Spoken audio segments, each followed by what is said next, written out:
یہ تو ان لوگوں کی کہانی ہے جنہوں نے بتوں کو پوجا اور ان کو وہ پروٹوکول دینے لگے، وہ تعظیم دینے لگے، وہ محبت دینے لگے جو اللہ کا حق ہے، جس نے پیدا کیا ہے۔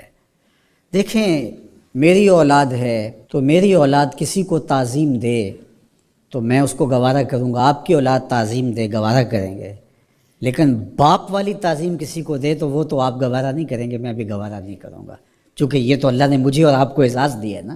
میری اولاد میرے سے ضد کر کے بھی کھلونے مانگ لے، کوئی چیز مانگ لے تو میں ضد پوری کروں گا اور مجھے خوشی ہوگی، لیکن میری اولاد کسی اور سے مانگے تو میری غیرت جاگے گی کہ یہ تو میرا حق تھا کہ میری اولاد کو مجھ سے اپنی ضروریات کی تکمیل کے لیے سوال کرنا چاہیے تھا، اس نے کسی اور سے کیا تو میرا رب بھی گوارا نہیں کرتا کہ میرا بندہ ہو کسی اور کی دہلیز پہ جائے۔ کہا تمہارے جوتے کا تسمہ بھی ٹوٹ جائے تو اپنے رب سے مانگو، وہ تمہیں دینے والا ہے، تمہاری ضرورتوں کی تکمیل کرنے والا ہے، یہ تمہارا رب گوارا نہیں کرتا۔ اللہ اکبر۔ حضور نے سوال کرنے سے منع کیا۔ حضرت ابوبکر صدیق رضی اللہ تعالی عنہ سواری پہ بیٹھے تو ہاتھ سے کوڑا گر گیا، تو آپ گھوڑا کھڑا کیا، نیچے اترے، کوڑا اٹھایا، پھر بیٹھے، تو کسی نے کہا کہ یہ آپ فرما دیتے، ہم پکڑ کے آپ کے ہاتھ میں دے دیتے۔ کہا حضور نے سوال کرنے سے منع کیا۔ یہ ہیں وہ لوگ جو عمل کرنے والے ہیں اور ہم تو باتیں کرنے والے ہیں۔ والذین آمنوا اشد حبا للہ، اور جو اہل ایمان ہیں وہ اللہ کو ٹوٹ کے چاہتے ہیں، شدید، بلکہ شدید سے آگے اشد ہے لفظ، یہ طلباء جانتے، اس میں تفضیل ہے۔ جو اہل ایمان ہیں وہ اللہ سے ٹوٹ کر محبت کرتے ہیں، محبت کی جو آخری حد ہے، اور یہاں محبت میں اشد کا لفظ کہہ لیے، دوسرے لفظوں میں اس کو عشق کہہ سکتے ہیں۔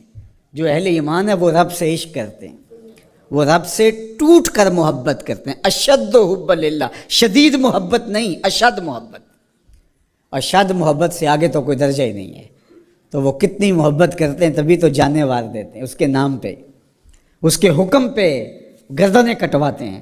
یہ ہے شدید محبت کا روپ۔ اس کا حکم ہوا جیسا ہوا۔ ذرا دیکھیے یہ کتنے لوگ ہیں، آپ کوئی شہر سے آیا ہے، کوئی دیہات سے آیا ہے، کوئی دوسرے شہر سے آیا ہے، کوئی گلیوں سے نکل کے آ گیا ہے، تو یہ کیوں بھاگے بھاگے آ رہے ہیں؟ آج کل تو کسی کے پاس 10 منٹ نہیں ہے، تو آپ کہیں گے جمعہ ہے، رب کا بلاوا ہے، آگے یہاں میں چاہوں تو 1 گھنٹہ گفتگو کروں، آدھا کروں، آپ بیٹھے رہیں گے، پھر چلے جائیں گے۔ ابھی گھر جا کے کمر سیدھی نہیں ہوگی تو پھر مسجد سے بلاوا آئے گا، آپ پھر بھاگے چلے آئیں گے۔ تو وہ مالک اس محبت کی لاج رکھنے والا ہے۔ یار اللہ سے محبت بہت بڑی دولت ہے، آج اللہ سے محبت ہم بھول گئے ہیں۔ حضور علیہ الصلاۃ والسلام کی محبت بھی اللہ کی محبت ہے، یہ بات ذہن میں رکھیے گا۔ اس کا یہ مطلب نہیں ہے کہ کوئی شخص حضور کی محبت کی نفی کر دے اللہ کی محبت کا نام لے کر، جس طرح کہ ایک فکر ایسی بھی موجود ہے، لیکن دوسری جانب بھی کچھ ایسی صورتیں اتر گئی ہیں کہ حضور کی محبت اس کا نام لیا جاتا ہے اور اللہ کی محبت بتدریج دلوں سے اس طرح سے ختم کر دی گئی ہے۔ اہل ایمان اللہ سے ٹوٹ کے محبت کرتا، تتجافی جنوبہم عن المضاجع، اور اللہ کی محبت کی وجہ سے راتوں کو ان کی کروٹیں بستروں سے الگ رہتی ہیں، وہ خوف اور طمع میں رب کو پکارتے ہیں، کبھی قیام میں، کبھی سجود میں، کبھی رکوع میں، کبھی تسبیح کرتے ہوئے، کبھی تہلیل کے ترانے پڑھتے ہوئے، اس کا مبارک نام لیتے ہوئے، تو اس کے ذکر سے اس کی محبت کا اظہار ہوتا ہے۔